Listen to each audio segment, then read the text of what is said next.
अक्षरसमाम्नयमधिगम्य महेश्वरात् कृत्स्नं व्याकरणं प्रोक्तं तस्मै पाणिनिये नमः। वाक्यकारं वररुचिं भाष्यकारं पतञ्जलिं पाणिनिं सूत्रकारं च प्रणतोऽस्मि मुनित्रयं नमस्कृत्य तदुक्तिः परिभाव्य च वैयाकरणसिद्धान्तकौमुदीयं विरच्यते। कारक प्रकरण का आज 9वां पाठ है। अपादान कारक का अध्ययन चल रहा है। ध्रुवमपाये अपादानम भीत्रार्थानां भय हेतु और पराजेर सोढ़ः, इन 3 सूत्रों को हमने देख लिया। आज अगला सूत्र देखेंगे। पहले अध्याय के चौथे पाद का 27वां सूत्र, वारणार्थानाम ईप्सितः। कारके का अधिकार चल रहा है, अपादानम की अनुवृत्ति हो जाएगी। वारणार्थानाम ईप्सितः कारकम अपादानम, ये अनुवृत्ति सहित सूत्र हो गया। अपादानम ये यहां विधेय है, ईप्सितः ये उद्देश्य है। हर पद का अर्थ देख लेते हैं। वारण मतलब कि रोकना, रुकावट करना। वैसे तो वारण शब्द का एक अर्थ हाथी, एलिफेंट ये भी है। अमरकोश में कहा है कुंजरो वारणः करी, लेकिन वो अर्थ यहां हम नहीं लेते। यहां दिया हुआ वारण ये शब्द व्रूय आवरणे, इस चुरादिगण के धातु से बना है। व्रूय आवरणे इस धातु का अर्थ धातुपाठ में दिया है छिपाना, ढकना, आच्छादित करना। धातुओं के वैसे अनेक अर्थ होते हैं, तो इस संदर्भ में छिपाना, आच्छादित करना, इसका मतलब रोकना ये लिया जाता है। यह धातु चुरादिगण में है, इसलिए इस धातु से पहले स्वार्थिक णिच प्रत्यय लगेगा, जिससे वारी ये आतिदेशिक धातु, णिजंत धातु बन जाएगा। और बाद में भाव में ल्युट प्रत्यय करके वारण ये शब्द बन जाएगा। इस प्रकार से वारण इस शब्द का अर्थ यहां रोकने की क्रिया, रुकावट डालने की क्रिया ये लिया जाता है। अब रोकने की क्रिया, इसकी जब बात आती है तब वहां 3 चीजें उपस्थित हो जाती है। पहला, कौन रोक रहा है। दूसरा, किसको रोक रहा है। और तीसरा, किसको पाने से, किसको मिलने से रोक रहा है। इनमें से जो रोक रहा है वो हो गया कर्ता, और जिसको रोक रहा है वो हो गया कर्म। बची तीसरी चीज, जिससे मिलने से या फिर जिसको पाने से रोक रहा है, उस चीज की अपादान संज्ञा करने के लिए महर्षि पाणिनि ने यह सूत्र बनाया है। यह संदर्भ यह है कि कर्ता, जैसे कि देवदत्त, कर्म को कुछ करने से रोक रहा है। क्या करने से रोक रहा है?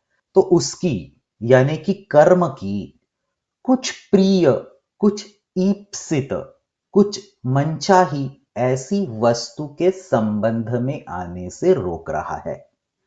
जैसे कि खेत में अगर फसल उग गई है तो वो फसल गाय को प्यारी है, ईप्सित है, इसलिए गाय वहां जाने की कोशिश करेगी और उस गाय को उस फसल की तरफ जाने से देवदत्त रोक देगा। यहां यह बात हमें समझ लेनी है कि फसल देवदत्त के लिए प्यारी है या नहीं, उसके लिए ईप्सित है या नहीं, यह बात यहां हम नहीं बोल रहे, बल्कि हम यह बोल रहे हैं कि गाय के लिए फसल प्यारी है, इसलिए गाय उस फसल की तरफ जा रही है और उस गाय को वहां जाने से देवदत्त रोक रहा है। प्रक्रिया सर्वस्वम नाम के ग्रंथ में यह बात स्पष्ट रूप से समझाई है। सस्य विषया गोः प्रवृत्तिः इति तस्य ईप्सितत्वम्।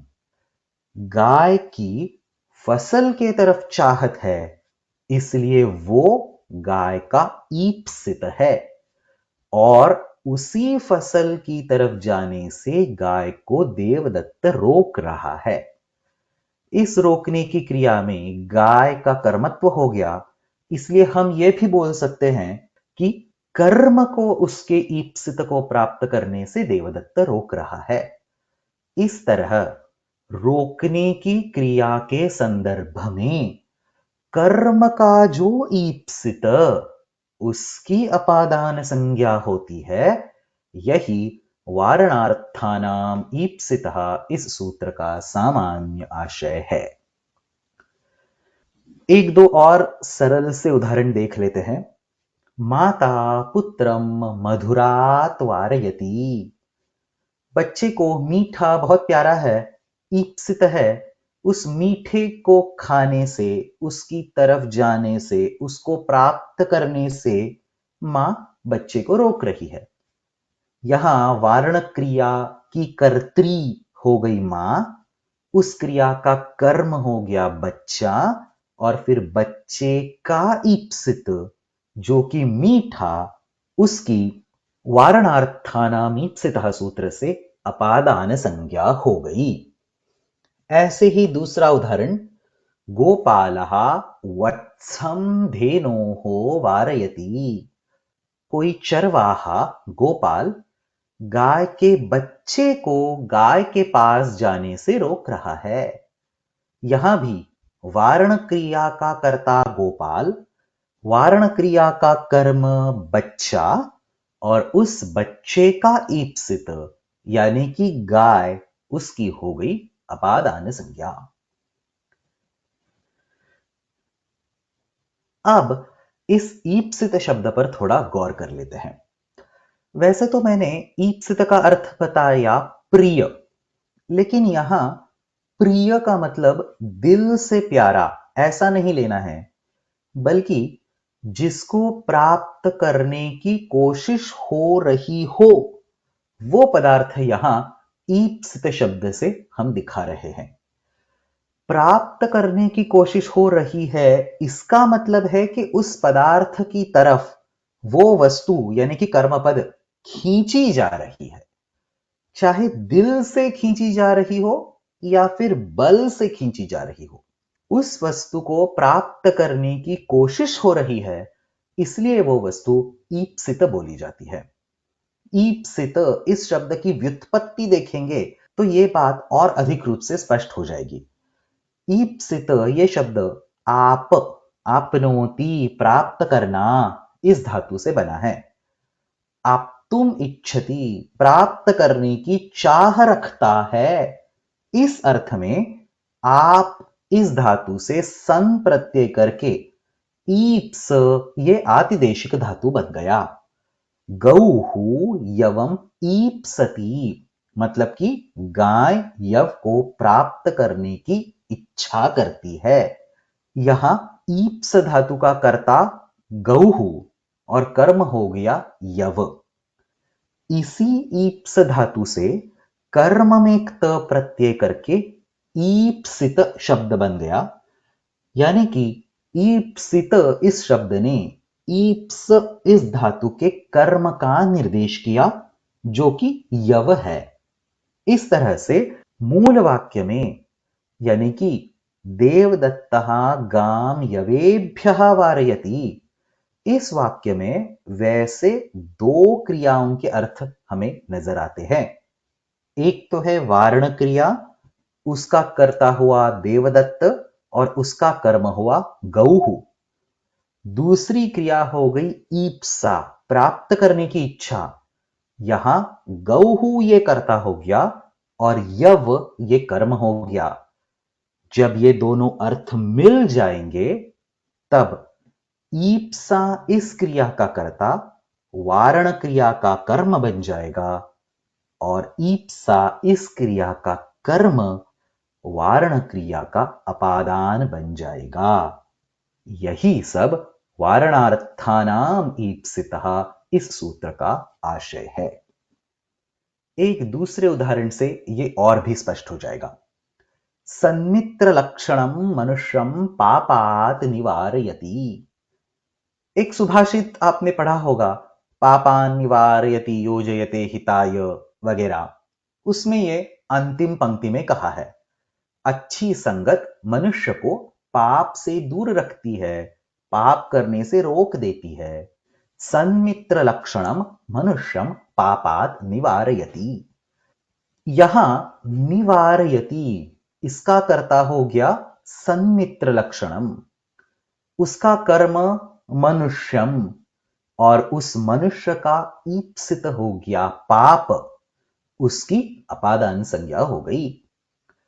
अब यहां देख लेना, मनुष्य को वो पाप दिल से प्रिय हो या फिर न हो, मनुष्य स्वभाव से काम क्रोधादि के कारण पाप की तरफ खींचा जाता है, इसलिए पाप को भी यहां ईप्सित यही बोलेंगे।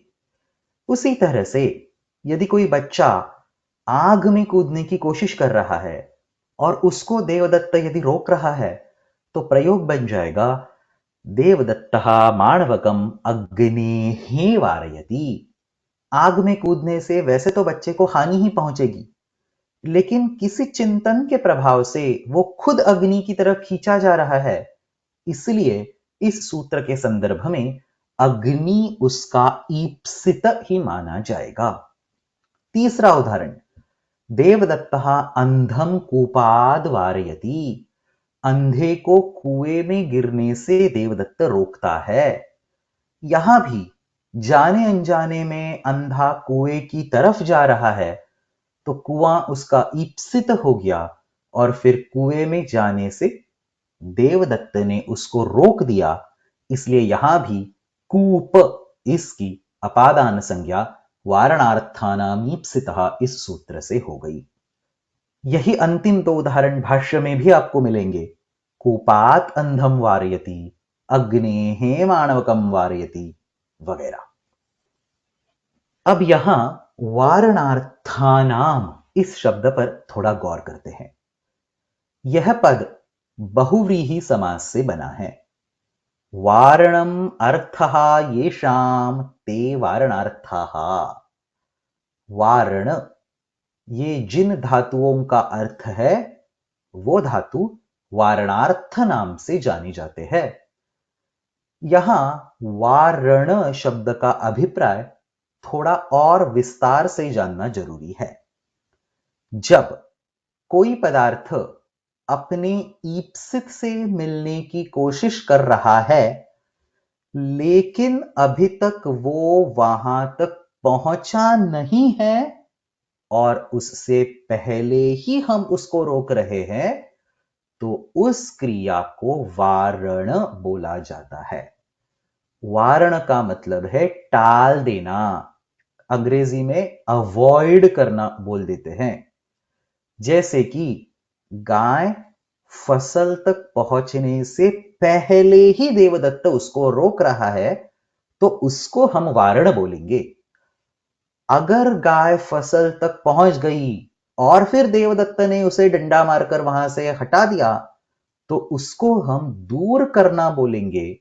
और वहां ध्रुवम अपाये अपादानम इस सूत्र से ही अपादान संज्ञा हो जाएगी, क्योंकि वहां स्पष्ट रूप से अपाय विलगीकरण दिखाई देगा, उसको हम वारण नहीं बोलेंगे।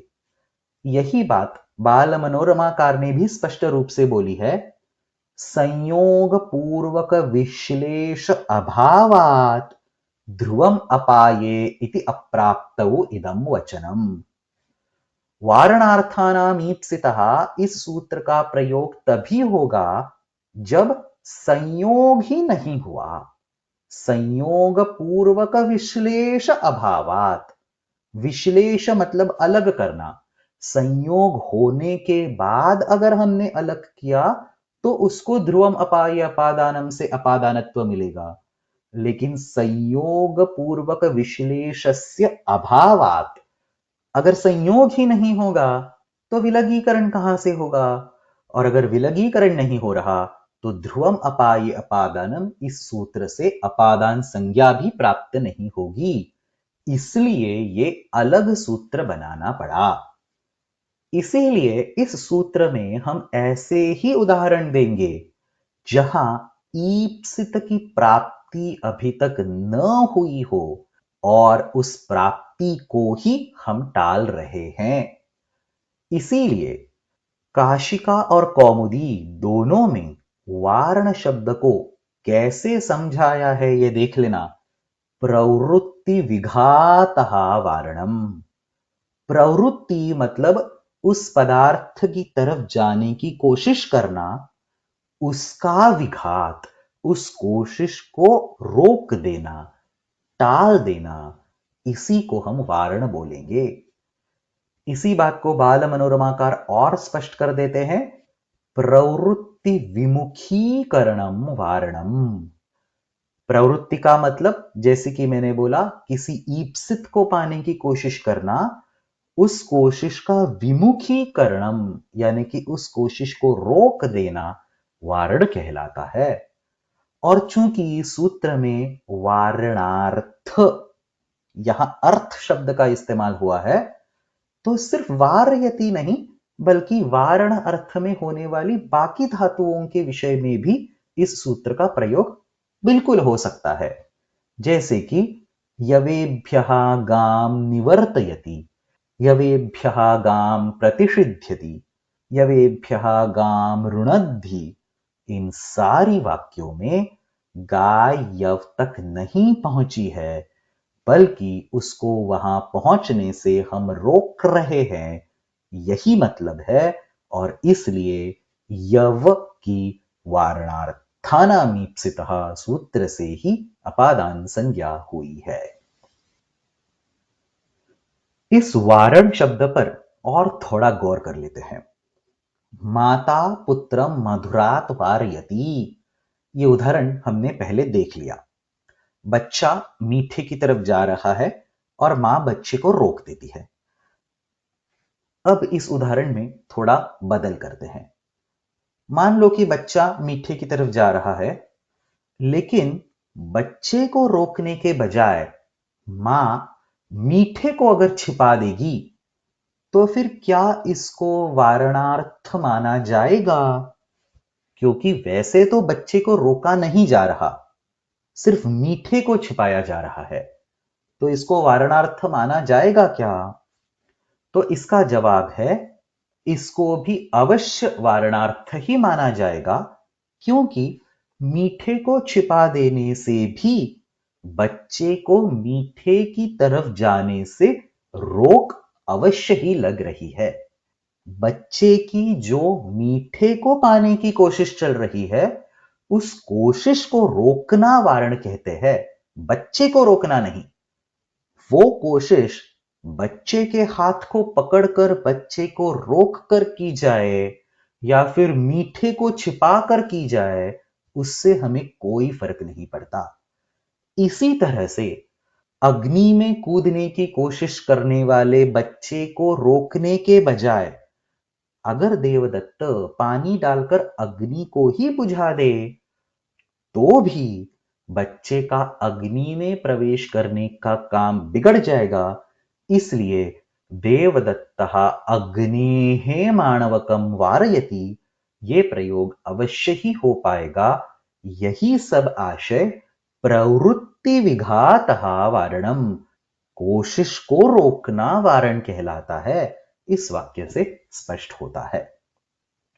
इस तरह से वारणार्थ और ईप्सित, इन दोनों शब्दों पर हमने अलग अलग चिंतन कर लिया। अब दोनों के बारे में थोड़ा इकट्ठा देख लेते हैं।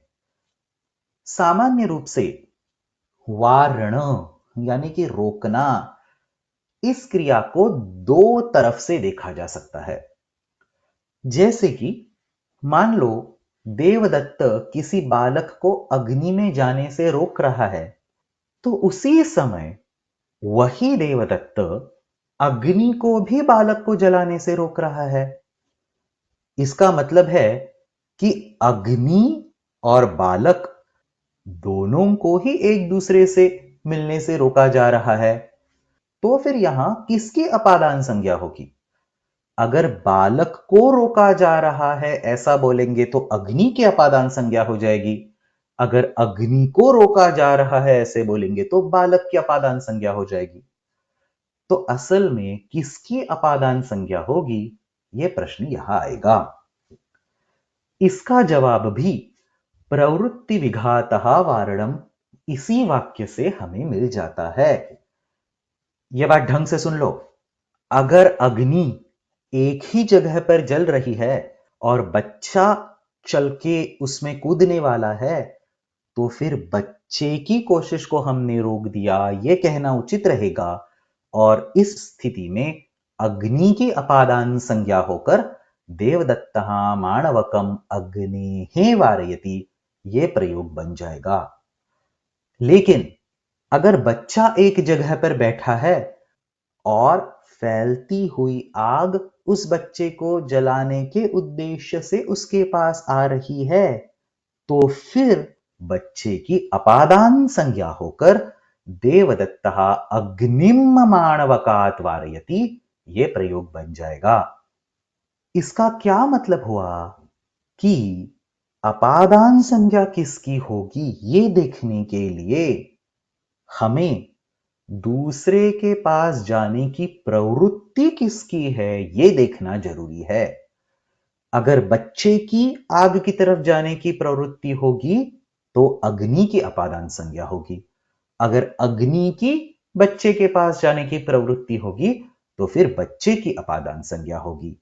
संक्षेप में, दूसरे के पास जाने की प्रवृत्ति जिसकी है उसकी कर्म संज्ञा होती है, और जिसके पास जाने की प्रवृत्ति है उसकी अपादान संज्ञा होती है। यही सब प्रवृत्ति विघातः वारणम इस वाक्य का आशय है। चलो काशिका और कौमुदी दोनों देख लेते हैं। पहले काशिका, वारणार्थानां धातूनां प्रयोगे यः ईप्सितः अर्थः तत्कारकम् अपादान संज्ञम भवति। वारण करना, रोक देना, इस अर्थ वाली धातुओं के प्रयोग में जो भी ईप्सित है, फिर से बोलता हूं, कर्म का ईप्सित, ये बात यहां व्याख्यान में स्पष्ट रूप से नहीं कही है, फिर भी हमने बहुत सारे उदाहरण अभी तक देख लिए हैं, इससे ये अब तक स्पष्ट हो गया होगा। तो उस ईप्सित ऐसे कारक को अपादान संज्ञक बोलेंगे। फिर आगे काशिकाकार वारण का अर्थ स्पष्ट कर देते हैं। प्रवृत्ति विघातः वारणम, प्रवृत्तेः विघातः प्रवृत्ति विघातः, स्वभाव से जो बात की जाती है उसको रोक देना वारण कहलाता है। यवेभ्यः गाः वारयति, यवेभ्यः गाः निवर्तयति, ये उदाहरण हो गए। इन उदाहरणों में गाहा ये द्वितीया का बहुवचन है, यव को प्राप्त करने से गायों को रोक देता है। ईप्सितः इति किम, यवेभ्यो गाः वारयति क्षेत्रे, खेत में अगर यव है तो गाय के लिए खेत ईप्सित नहीं है बल्कि यव ईप्सित है, इसलिए यव की अपादान संज्ञा हो गई, न कि क्षेत्र की। क्षेत्र की तो आधारोधिकरणम से अधिकरण संज्ञा हो जाएगी। यही सब विषय कौमुदी में भी है। प्रवृत्ति विघातो वारणम, वारणार्थानां धातूनां प्रयोगे ईप्सितः अपादानं स्यात्, यवेभ्यः गां वारयति, ईप्सितः किम, यवेभ्यः गां वारयति क्षेत्रे। ये सब मैंने पहले ही समझा दिया है। अब इस सूत्र के बारे में थोड़ी अलग चर्चा कर लेते हैं। इस चर्चा का मुख्य विषय है ईप्सित, ये शब्द। हमने ये शब्द किसके साथ जोड़ा है? कर्म के साथ। कर्म का जो ईप्सित, उसकी हमने अपादान संज्ञा करी है, और यही हमारा सिद्धांत भी है। लेकिन कुछ व्याख्यानों में, जैसे कि बाल मनोरमा में, इस सूत्र का अर्थ कुछ अलग प्रकार से बताया हुआ हमें दिखाई देता है। अलग प्रकार से यानी क्या? तो उस पक्ष में ईप्सित इस शब्द को कर्म के बजाय कर्ते के साथ जोड़ा जाता है, यानी कि कर्ता का जो ईप्सित, उसकी अपादान संज्ञा होगी, ऐसा इस सूत्र का इन व्याख्यानों ने अर्थ पढ़ाया है। जैसे कि वारण क्रिया का जो करता देवदत्त उसका ईप्सित। तो यहां ऐसा अर्थ करने पर देवदत्तः यवेभ्यः गाम वारयति, ये प्रयोग कैसे बनेगा? ये पूछने पर यह स्पष्टीकरण दिया जाता है कि देवदत्त का खुद का खेत है, उसमें उसने यव की फसल लगाई है और फिर किसी और की, जैसे कि यज्ञदत्त की गाय को अपने खेत में आने से देवदत्त रोक रहा है। तो यहां यव की फसल ये देवदत्त का ईप्सित हो गया और वारणार्थानाम ईप्सितः से उसकी अपादान संज्ञा हो गई। बाल मनोरमाकार इस बात को स्पष्ट करते हुए बोलते हैं, यवानां स्वकीयतया संरक्षणीयत्वेन ईप्सितत्वात् अपादानत्वं न तु गोः तस्याः परकीयत्वेन अनीप्सितत्वात्। यव की फसल देवदत्त की यानी कि कर्ता की ईप्सित है और इसीलिए वारणार्थानाम ईप्सितः इस सूत्र से उसकी अपादान संज्ञा हो गई। यहां यह बात समझनी चाहिए कि यवों के ईप्सित होने पर भी ईप्सिततम न होने से उनकी कर्म संज्ञा नहीं हुई, बल्कि गाय जो कि ईप्सित नहीं है यानी कि अनीप्सित है, उसकी तथा युक्तम चानीप्सितम से कर्म संज्ञा हो गई। अब यहां यव की फसल ये ईप्सित क्यों है और ईप्सिततम क्यों नहीं, इसका जवाब व्याख्यानों में नहीं मिलता, लेकिन उसी तरह से इसको समझकर यवों की यहां अपादान संज्ञा इन व्याख्यानों ने कर दी है। तो ये सब हो गया तब का जब यव देवदत्त के हैं और गाय यज्ञदत्त की है। लेकिन अगर उल्टा मान ले कि देवदत्त की गाय है और यज्ञदत्त के यव है और देवदत्त अपनी गाय को किसी दूसरे के यव खाने से रोक रहा है, तो यहां भी देवदत्तः यवेभ्यः गाम वारयति यही प्रयोग हो जाएगा।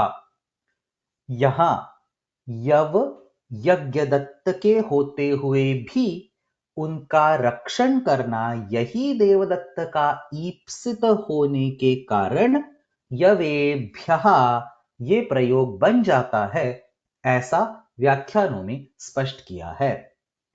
बाल मनोरमाकार इस विषय में बोलते हैं, वस्तुतस्तु यवानां परकीयत्वे अपि तद्विनाशात् अधर्मः स्यात् यवस्वामी गाम अपहृत्य बध्नीयात् गोस्वामिनं च यवस्वामी दण्डयेत् अतः यवानां रक्षितुम् ईष्टत्वात् ईप्सितत्वात् अपादानम् अस्ति एव।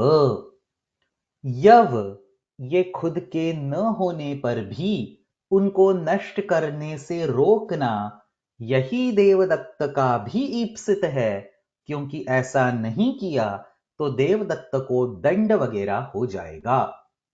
इस तरह से यवों को भी उसका ईप्सित मानकर यवों की अपादान संज्ञा होती है।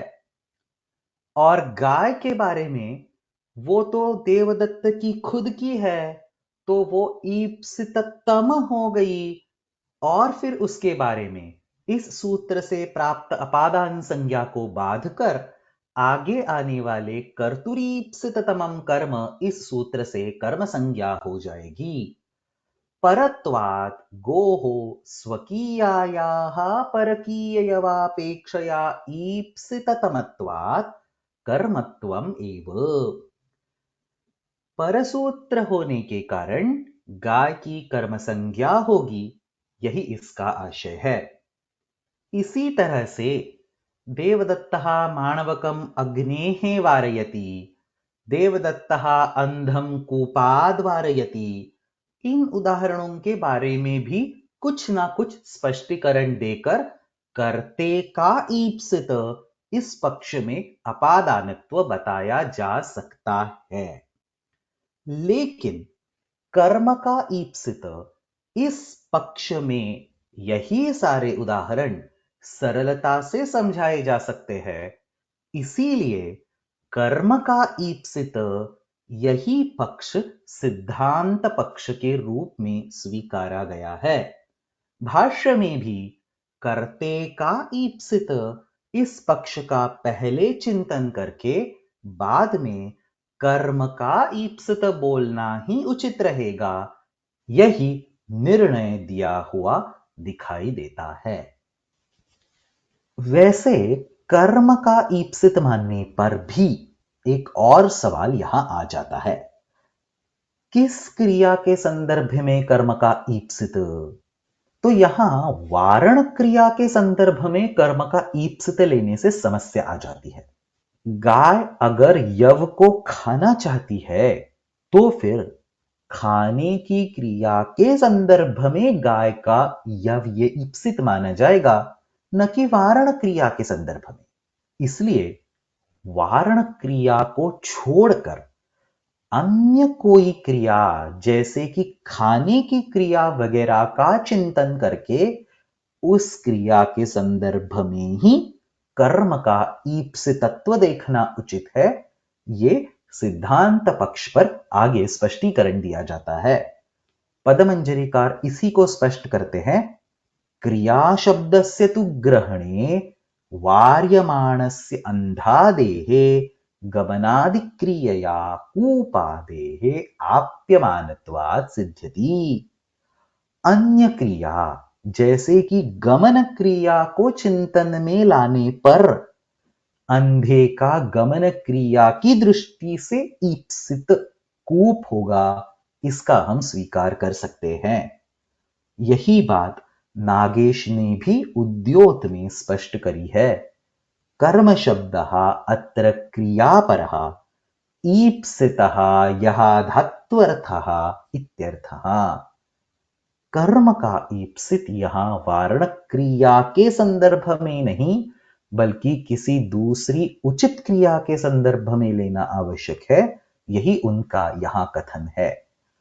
तो इस तरह संक्षेप में कर्म का ही ईप्सित लेना चाहिए और वो वारण क्रिया के संदर्भ में नहीं बल्कि किसी अन्य क्रिया के संदर्भ में लेना चाहिए, यही सिद्धांत पक्ष है।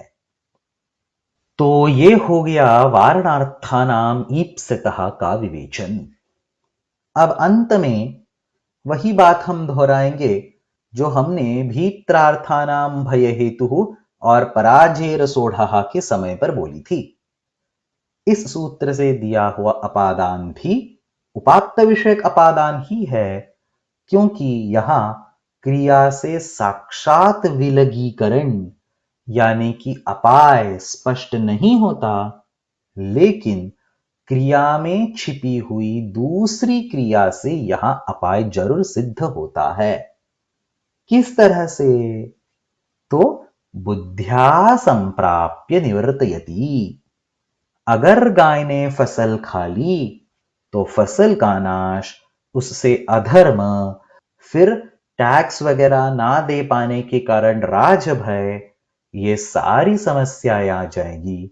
इसलिए गाय को रोकना ही उचित है, ये सब सोचकर, यानी कि बुद्धि में गाय को फसल से अलग करने की सोच रखकर फिर गाय को फसल को छूने से रोका जाता है। पश्यति अयम यदि इमाः गावः तत्र गच्छन्ति ध्रुवः सस्य विनाशः, सस्य विनाशे अधर्मः चैव राजभयं च सः बुद्ध्या संप्राप्य निवर्तयति। बुद्धि में गाय को फसल से अलग करके फिर प्रत्यक्ष रूप से गाय को फसल की तरफ जाने से रोका जाता है। इस तरह से अपाय का विषय होने के कारण ध्रुवम अपाये अपादानम, इससे ही यहां अपादान कारक लाना संभव है। तत्र ध्रुवम अपाये अपादानम इत्येव सिद्धम। और इसीलिए अयम अपि योगः शक्यः अवक्तुम, इस सूत्र को न कहना ही उचित होगा। यही भाष्यकार का अंतिम निर्णय है।